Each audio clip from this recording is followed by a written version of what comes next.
Bonjour à tous, cette vidéo va être énorme aujourd'hui, on va parler des pervers narcissiques et de leur téléphone portable.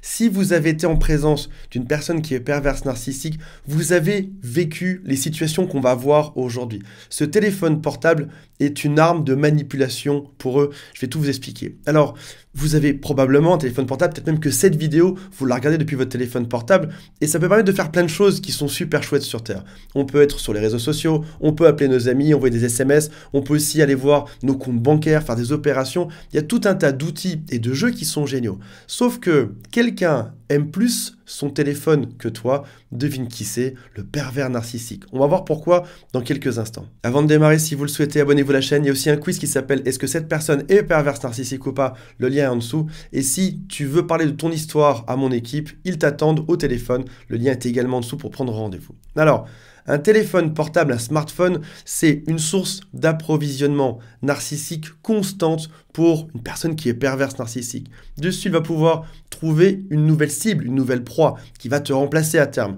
Il va pouvoir se faire valoir, avoir des likes, des commentaires, être regardé. Il pourra se montrer aussi en photo et donc montrer son image à tout le monde et avoir des commentaires comme « Qu'est-ce que tu es beau, qu'est-ce que tu es belle, bravo », etc. Il va aussi pouvoir te manipuler, on va en parler dans un instant. Alors, chez une personne qui est saine, un téléphone portable, tu l'utilises en gros quand on a besoin ou alors quand tu t'ennuies. C'est-à-dire que tu l'utilises pour éventuellement vérifier tes messages, peut-être un peu trop souvent, mais ça reste un outil de ton quotidien qui est bien pratique, au même titre que plein d'autres outils que tu utilises. Mais ce n'est pas une obsession chez toi. Voyons ensemble une première manière dont le pervers narcissique va utiliser son téléphone portable pour te manipuler.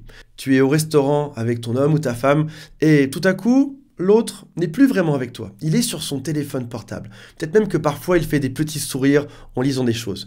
Et là, toi, tu es un peu gêné. Tu te dis, on est au restaurant, on sort pas souvent ensemble. Et toi, tu aimerais que ça se passe bien. Tu donnes tout pour que cette soirée soit un moment agréable. Tu sais que c'est compliqué de vivre avec cette personne. Là, tu te dis, on va enfin pouvoir parler ensemble, avancer ou juste passer un bon moment. Sauf que l'autre est en train de t'ignorer. Il passe plus de temps les yeux rivés sur son téléphone qu'avec toi.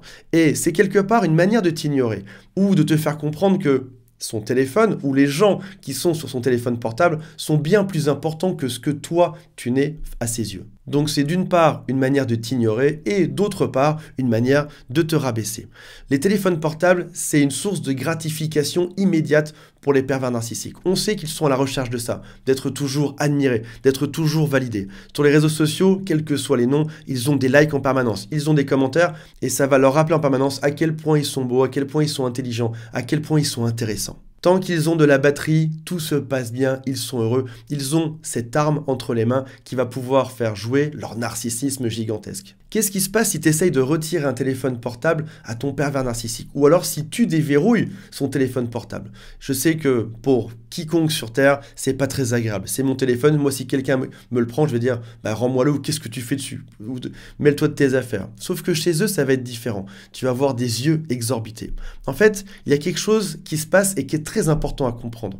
Si jamais tu accèdes à leur téléphone, ils vont devenir juste dingues, car c'est un endroit qui est rempli de secrets. Typiquement, tu pourrais découvrir dessus qu'ils sont en train de te critiquer auprès d'autres. Alors attention, je ne prône pas le fait d'aller voir le téléphone portable de qui que ce soit, et c'est pas non plus une vidéo qui est là pour générer de la paranoïa. Attention, je veux juste te dire ce qu'il y a probablement sur leur téléphone. Ils te critiquent beaucoup auprès d'autres personnes. Ça se passe mal, c'est compliqué dans mon couple, c'est très dur de vivre avec cette personne. Et c'est bizarre parce que toi dans ton couple, tu as plutôt l'impression que c'est l'autre qui te rabaisse, mais si tu lisais leur message, tu verrais que c'est totalement l'inverse. Tu verrais que c'est toi qui es dur à vivre, c'est toi qui es compliqué, c'est toi qui les critiques. Comme par miroir, ils ont inversé totalement la situation et ce sont eux les victimes. Tu pourras aussi découvrir qu'ils séduisent d'autres personnes. Alors attention, ils passent toujours sous le radar. Ce sera jamais de la drague franche, directe, genre viens, on se retrouve, etc. Ce sera plutôt subtil, comme par exemple, tu sais, dans mon couple, ça se passe mal en ce moment, c'est compliqué, je sais pas si ça va tenir. Et toi, au fait, est-ce que tu es célibataire? Comment ça se passe? Est-ce que tu as aimé mes photos? Donc tu vois qu'ils entretiennent quelque chose prêt à agir si jamais vous vous séparez. D'ailleurs, la preuve en est que la plupart des pervers narcissiques se recasent en quelques semaines, voire même quelques jours, et parfois même le jour même. Tu te sépares à 14 h, à 18 h, ils sont avec quelqu'un d'autre. Comment est-ce qu'ils ont fait? Ils ont fait ça grâce à leur téléphone portable, en étant juste à côté de toi au passage. Ils ont peut-être dragué d'autres personnes, alors que toi, tu étais juste à côté, présent dans la pièce. Tu pourrais aussi découvrir qu'ils ont différents visages. Ils n'auront pas les mêmes histoires et les mêmes discours selon les personnes. Dans un cas de figure, ils seront autoritaires, dans d'autres cas, ils seront victimes. Dans d'autres cas, ils vont inventer des choses et dans d'autres discussions sur le même sujet, ils vont inventer quelque chose de totalement différent. Donc tu pourrais voir leurs différents visages en regardant les différentes discussions. Tu pourrais peut-être aussi trouver des applications de rencontres comme Tinder ou autres. Peut-être que tu pourrais aussi, sur les réseaux sociaux comme Instagram, Snapchat, Facebook ou tous les autres, voir que dans les discussions, ça va parfois un peu trop loin. Une personne en couple ou une personne mariée n'enverrait pas ce genre de message et là, clairement, il dépasse finement la ligne de manière régulière. Si tu avais accès à son téléphone portable, tu serais au cœur même de leur cerveau, dans leur donjon secret. Et le pire là-dedans, c'est que ça se passe finalement juste à côté de toi. Par exemple, pendant que tu cuisines, ou par exemple, pendant que tu fais ménage, ou par exemple, lorsque tu es en soirée, parfois même en soirée en amoureux, ou alors quand vous partez en vacances en famille. Ça se passe pendant ces moments-là. Ou quand toi, tu fais des efforts. D'un côté, tu te dis, comment est-ce que je peux faire pour sauver mon couple, faire que tout se passe bien ?